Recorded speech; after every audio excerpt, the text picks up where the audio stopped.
Bonjour et bienvenue dans cette nouvelle vidéo.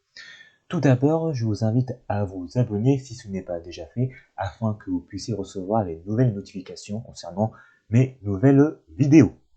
Aujourd'hui, nous allons aborder les deux types d'actifs en comptabilité. Tout d'abord, je vais vous rappeler ce que c'est qu'un actif. Donc, les actifs font partie du bilan comptable. Le bilan comptable permet de présenter le patrimoine de l'entreprise à un instant T, en général le 31 décembre. Le bilan comptable est constitué de l'actif et du passif. Il permet de faire l'état de la situation financière d'une entreprise. Le bilan comptable est un tableau à deux colonnes. Nous avons à gauche l'actif qui correspond à tout ce que l'entreprise possède et nous avons à droite le passif qui correspond à tout ce que l'entreprise doit. Quels sont les deux types d'actifs en comptabilité?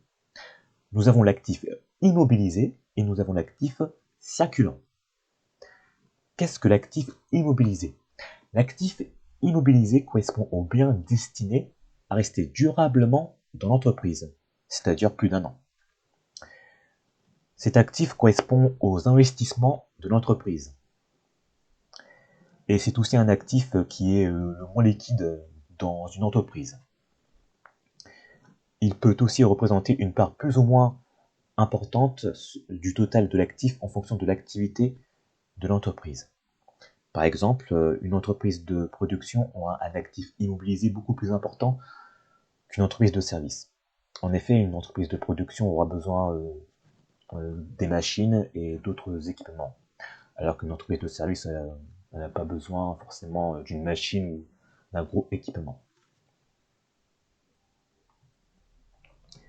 Mais il existe trois types d'actifs immobilisés en comptabilité. Nous avons les immobilisations corporelles, nous avons les immobilisations incorporelles et nous avons les immobilisations financières. Les immobilisations corporelles correspondent aux biens matériels destinés à rester durablement dans l'entreprise. Il s'agit par exemple d'une machine, d'un bâtiment, d'un véhicule ou d'autres équipements. Les immobilisations incorporelles concernent les biens immatériels destinés à rester durablement dans l'entreprise. Il s'agit par exemple d'un logiciel, d'un brevet ou d'une marque. Et enfin, nous avons les immobilisations financières. Ces immobilisations correspondent aux actifs financiers destinés à rester durablement dans l'entreprise. Il s'agit par exemple des actions, des obligations ou des prêts accordés. L'actif circulant, quant à lui, correspond à l'ensemble des éléments liés à l'activité courante de l'entreprise. Ces éléments ne sont pas destinés à rester durablement dans l'entreprise. Ces actifs sont mobilisables à court terme dans l'entreprise. Et c'est aussi un actif qui est liquide. Voici que quelques exemples d'actifs circulants. Nous avons les stocks, les créances clients, les placements financiers à court terme. Pour résumer, nous avons deux types d'actifs. Vous avez les actifs immobilisés qui correspondent aux biens durables de l'entreprise, c'est-à-dire les biens qui sont destinés à rester durablement, c'est-à-dire plus d'un an. Et il y a trois types d'immobilisation.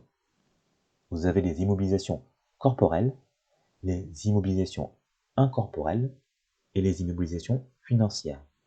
Je vous rappelle que les immobilisations corporelles concernent les biens matériels. Il peut s'agir par exemple d'un véhicule. Et les immobilisations incorporelles concernent les biens qui sont immatériels. Il peut s'agir par exemple soit d'un logiciel, soit d'un brevet ou soit d'une marque. Et vous avez les immobilisations financières qui concernent les actifs financiers qui sont destinés à rester durablement au sein de l'entreprise. Il peut s'agir par exemple des actions ou des obligations. Enfin, nous avons l'actif circulant, c'est-à-dire ce sont des biens de l'entreprise qui sont mobilisables à court terme. Il peut s'agir des créances clients, des stocks, par exemple. Donc nous avons donc terminé pour cette vidéo. Si vous avez des questions, n'hésitez pas à me les poser dans les commentaires. Et si vous avez des suggestions, n'hésitez pas aussi à me les faire notifier dans les commentaires. J'y répondrai avec beaucoup de plaisir. Et je vous dis à la prochaine. Merci.